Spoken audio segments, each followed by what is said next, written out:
অনেকে প্রশ্ন করে থাকেন ব্রণ থাকলে ডার্মা রোলার ইউজ করা যায় কিনা। অবশ্যই না, কারণ আপনি যদি এই ব্রণের উপর দিয়ে ডার্মা রোলার চালান তো সেই ক্ষেত্রে কিন্তু কমপ্লিকেশন হওয়ার চান্স থাকে, অনেক ধরনের জটিলতা সৃষ্টি হতে পারে। কারণ ডার্মা রোলার দিয়ে হচ্ছে স্কিনকে র্যাপচার বা ছিদ্র করা হয়ে থাকে, তো সেই ছিদ্রটা যদি আপনার ব্রণে হয়ে যায় তাহলে সেখান থেকে পাস ফর্ম হবে, দেন এটা লোম ফোড়া থেকে আপনার ফোড়া পর্যন্ত হয়ে যেতে পারে, অনেক বড় জটিলতা হতে পারে।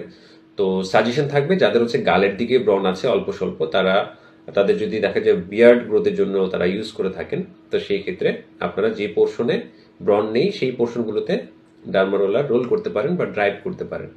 আর যাদের হচ্ছে ব্রণের কারণে গর্ত হয়ে গেছে তারা ইউজ করতে পারেন ব্রণ ভালো হওয়ার পরে।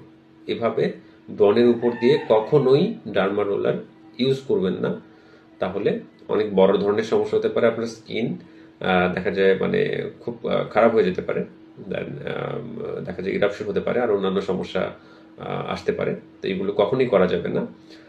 যেই পাশে আপনার ব্রণ নেই, দাড়ির প্রয়োজন আছে, এরকম জায়গা থাকলে মানে ঠিক গালের দিকে হচ্ছে মানে ব্রণগুলো হয়, অন্যান্য পাশগুলোতে আসলে খুব কম হয়।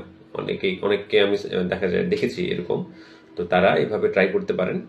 অবশ্যই ব্রণের উপর দিয়ে ডার্মা রোলার চালানো উচিত হবে না।